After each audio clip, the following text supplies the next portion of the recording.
Signe de croix. Dieu, viens à mon aide.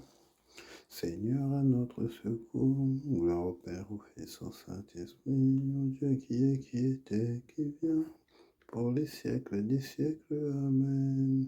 Alléluia. Voici la nuit, l'immense nuit des origines, et rien n'existe hormis l'amour qui se dessine en séparant le sable et l'eau. Dieu préparait comme un berceau la terre où il viendrait au jour. Voici la nuit, l'heureuse nuit des Palestines, et rien n'existe hormis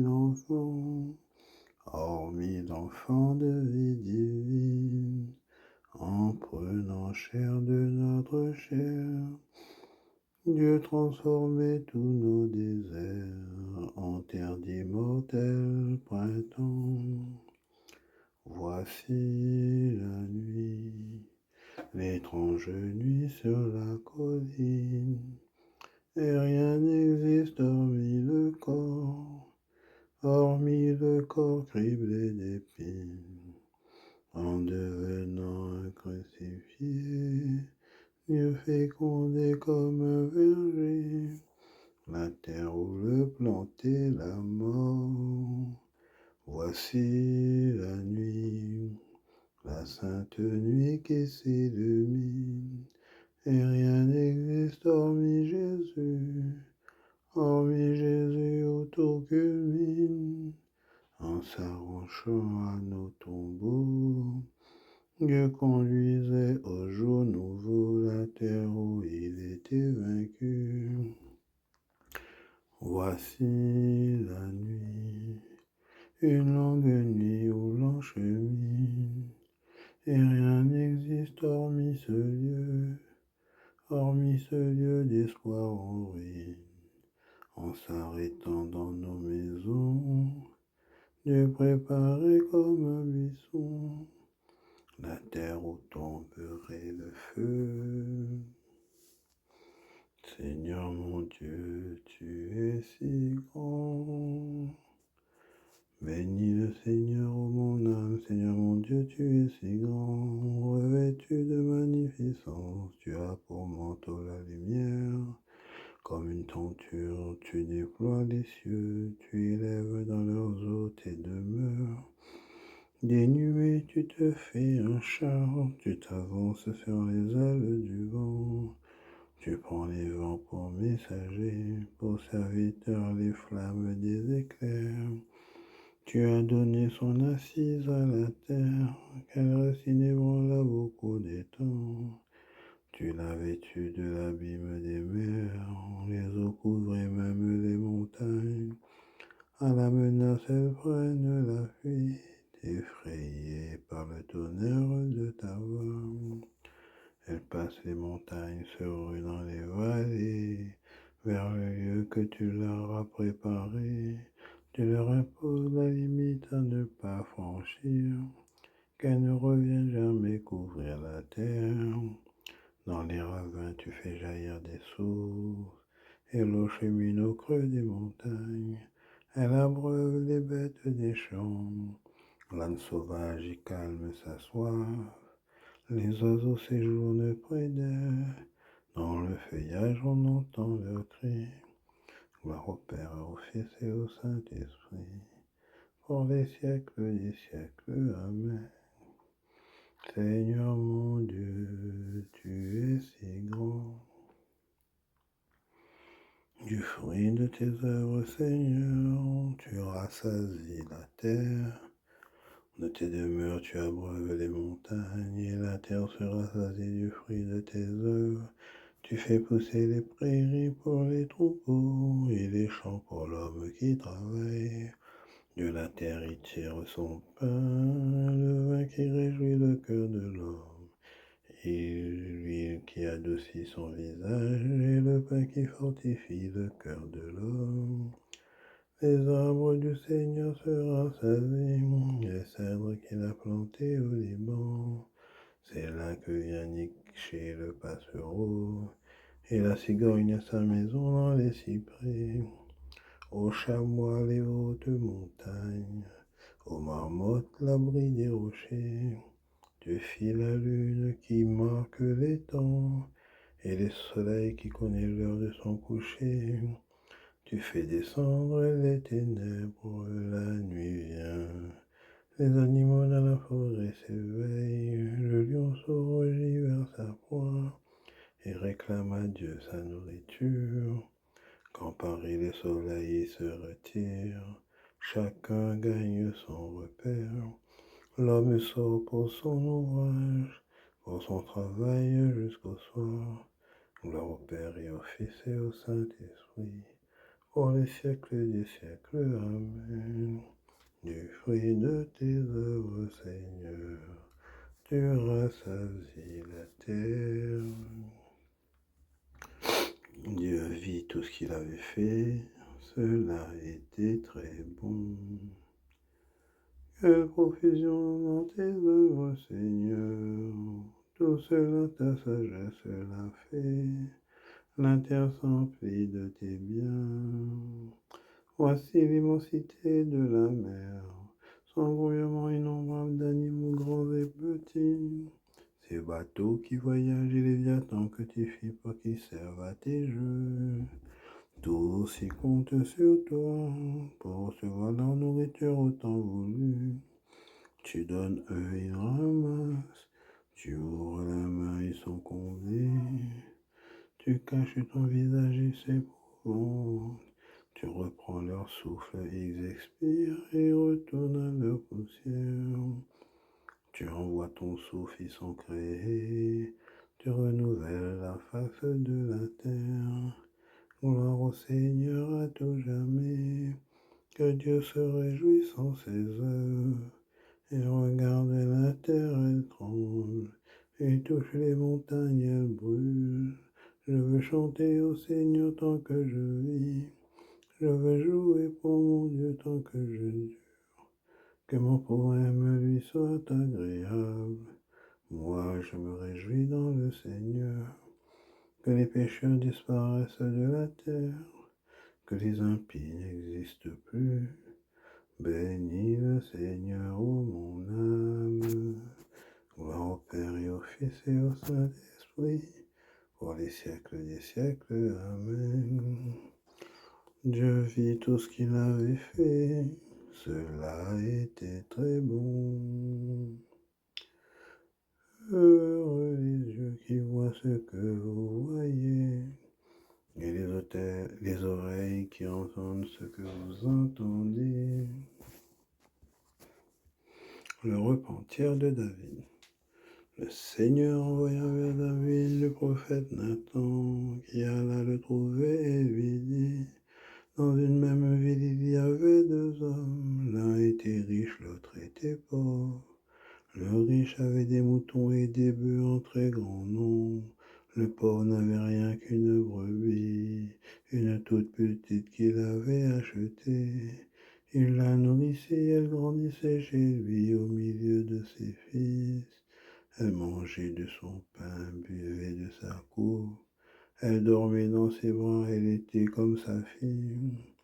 Un voyageur arriva chez l'homme riche pour préparer le repas de son hôte. Celui-ci épargna ses moutons et ses bœufs.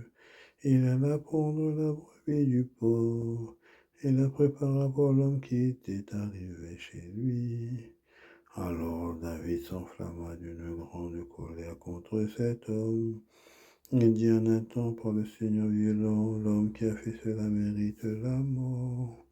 Et il remboursera la brebis au cadre pour avoir commis une telle action et n'avoir pas épargné le pauvre.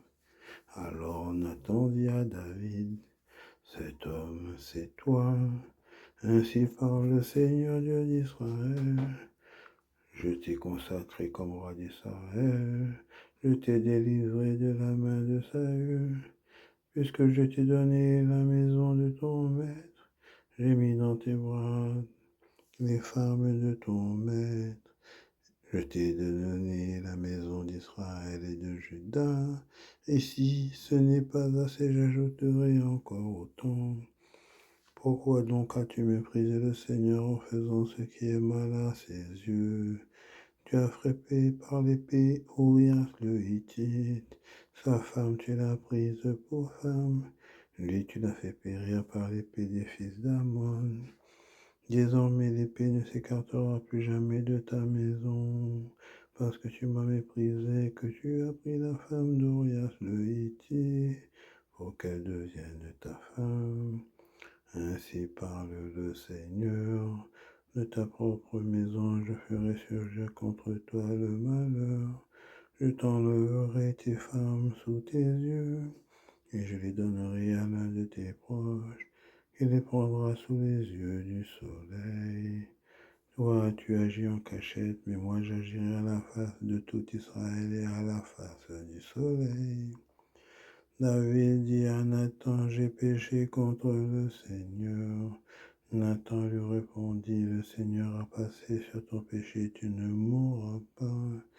Cependant, parce que tu as bafoué le Seigneur, le fils que tu viens d'avoir mourra. Et Nathan retourna chez lui, le Seigneur frappa l'enfant que la femme d'Urias avait donné à David et il tomba gravement malade. David implora Dieu pour le petit enfant. Il jeûna strictement et quand il rentrait chez lui, il passait la nuit couché par terre. Les anciens de sa maison insistaient auprès de lui pour qu'il se relève, mais il refusa et ne prit avec eux aucune nourriture. Le 7e jour, l'enfant mourut. Les serviteurs de David n'osaient pas lui annoncer que l'enfant était mort. Ils se disaient en effet, lorsque l'enfant était vivant, nous lui avons parlé, il ne nous a pas écoutés. Maintenant, comment lui dire que l'enfant est mort? Il ferait un malheur. Voyant ses serviteurs chuchoter entre eux, David comprit que l'enfant était mort.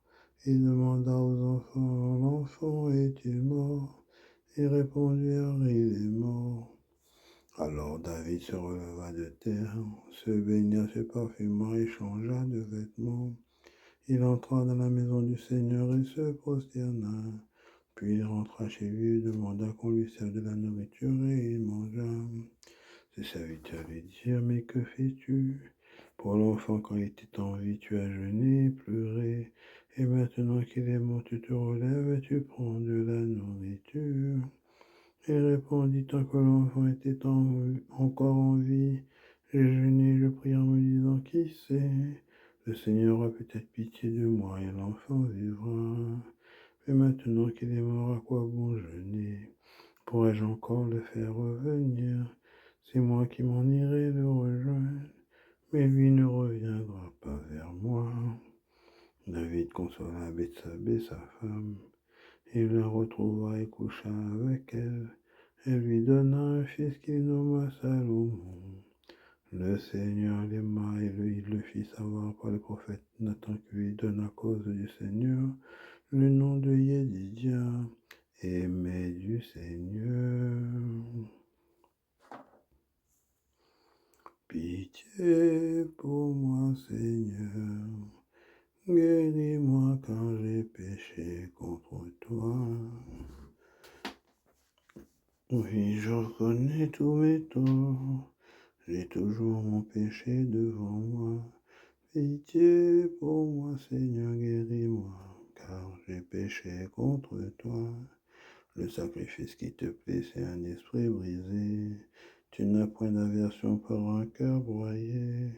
Pitié pour moi, Seigneur, guéris-moi, car j'ai péché contre toi. Le sacrifice qui plaît à Dieu, c'est un esprit brisé. Sermon de saint Augustin sur l'Ancien Testament. Mon crime, dit David, moi je le reconnais. Si moi je reconnais, c'est donc à toi de fermer les yeux. Ne prétendons aucunement que notre vie est vertueuse et que nous sommes sans péché. Pour que notre vie mérite l'éloge, demandons pardon. Les hommes sans espérance, moins ils font attention à leurs propres péchés, plus ils sont curieux des péchés d'autrui. Ils ne cherchent pas ce qu'ils vont corriger, mais ce qu'ils vont critiquer. Et puisqu'ils ne peuvent pas s'excuser, ils sont prêts à accuser les autres. Ce n'est pas l'exemple de prière et de satisfaction envers Dieu que nous donne le psalmiste lorsqu'il dit car mon crime, moi je le reconnais, et mon péché est toujours devant moi. Celui-là n'était pas attentif au péché d'autrui. Il évoquait son propre témoignage contre lui-même. Il ne se flattait pas, mais il s'examinait. Il descendait profondément en lui-même. Il ne se pardonnait pas, et c'est justement pour cela qu'il pouvait demander sans impudence d'être pardonné. Tu veux te réconcilier avec Dieu, apprends à te comporter de telle sorte que Dieu se réconcilie avec toi. Remarque ce qu'on lit dans le même psaume, car si tu avais voulu un sacrifice, je te l'aurais bien offert. Tu ne prendras plus plaisir aux holocaustes. Tu n'auras donc pas de sacrifice. Tu n'auras rien à offrir. Tu n'auras aucune offrande pour te réconcilier avec Dieu. Écoute la suite et dis à ton tour. Le sacrifice pour Dieu, c'est un esprit brisé, le cœur brisé et humilié. Dieu ne le méprise pas. Après avoir rejeté ce que tu offrais, tu as trouvé quelque chose à offrir. Tu voulais offrir comme tes pères des animaux immolés, ce qu'on appelait des sacrifices. Si tu avais voulu un sacrifice, je t'en aurais bien offert. Ce n'est donc pas cela que tu cherches. Et pourtant, c'est un sacrifice que tu cherches. Tu ne prendras pas plaisir aux holocaustes, dit-il. Ainsi donc, parce que tu ne prendras pas plaisir aux holocaustes, tu resterais sans sacrifice. Pas du tout. Le sacrifice pour Dieu, c'est un esprit brisé. Le cœur brisé et humilié, Dieu ne le méprise pas. Tu possèdes de quoi offrir. N'inspecte pas un troupeau, n'arme pas des navires et ne franchis pas la mer jusqu'à des régions lointaines pour en rapporter des aromates. Cherche dans ton cœur ce qui peut plaire à Dieu. Il faut briser ton cœur, ne crains pas qu'il en meure. On te le dit ici. Ô Dieu, crée en moi un cœur pur. Pour que ce soit créé un cœur pur, il faut briser le cœur impur. Il faut nous déplaire à nous-mêmes quand nous péchons, parce que les péchés déplaisent à Dieu. Et puisque nous ne sommes pas sans péché, nous ressemblerons à Dieu au moins en ce que le péché nous déplaît comme à lui. Pour une part, tu seras uni à la volonté de Dieu, car ce qui te déplaît en toi, c'est ce que déteste celui qui t'a créé. Pitié pour moi, Seigneur, guéris-moi car j'ai péché contre toi. Oui, je reconnais tous mes torts, j'ai toujours mon péché devant moi. Pitié pour moi, Seigneur, guéris-moi car j'ai péché contre toi. Crée en moi un cœur pur, ô mon Dieu, renouvelle au fond de moi mon esprit. Pitié pour moi, Seigneur, guéris-moi car j'ai péché contre toi.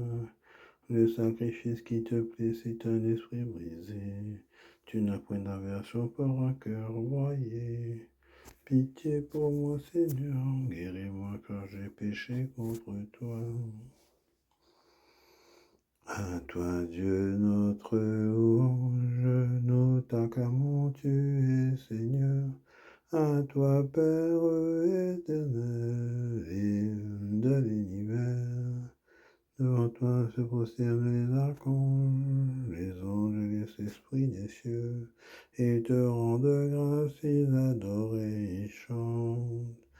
Saint, Saint, Saint, le Seigneur. Saint, Saint, Saint, le Seigneur. Saint, Saint, Saint, Dieu de l'univers. Le ciel et la terre sont remplis de ta gloire.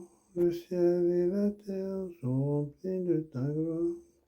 C'est toi que les apôtres glorifient, toi que proclament les prophètes, toi dont témoignent les martyrs. C'est toi que par le monde entier l'Église annonce et reconnaît. Dieu, nous t'adorons, Père infiniment saint, Fils éternel et bien-aimé, Esprit de puissance et de paix. Saint, Saint, Saint le Seigneur, Saint, Saint, Saint le Seigneur, Saint, Saint, Saint Dieu de l'univers. Le ciel et la terre sont remplis de ta gloire, le ciel et la terre sont remplis de ta gloire. Christ le Fils de Dieu vivant, le Seigneur de la gloire, tu n'as pas craint de prendre chair dans le corps d'une vierge pour libérer l'humanité captive. Saint, Saint, Saint le Seigneur, Saint, Saint, Saint le Seigneur, Saint, Saint, Saint Dieu de l'univers. Le ciel et la terre sont remplis de ta gloire. Le ciel et la terre sont remplis de ta gloire. Par ta victoire sur la mort, tu as ouvert à tout croyant les portes du royaume. Tu règnes à la droite du Père, tu viendras pour le jugement. Montre-toi le défenseur et l'ami des hommes sauvés par ton sang. Prends-les avec tous les saints dans ta joie et dans ta lumière. Saint, Saint, Saint le Seigneur, Saint, Saint, Saint le Seigneur, Saint, Saint, Saint Dieu de l'univers. Le ciel et la terre sont remplis de ta gloire, le ciel et la terre sont remplis de ta gloire. Dieu qui a relevé le monde par les abaissements de ton Fils, donne à tes fidèles une joie sainte, tu les as tirés de l'esclavage du péché. Fais-leur connaître le bonheur impérissable. Signe de croix, que le Puissant le fasse miséricorde, le Père, le Fils et l'Esprit Saint. Amen. Bon dimanche et à bientôt.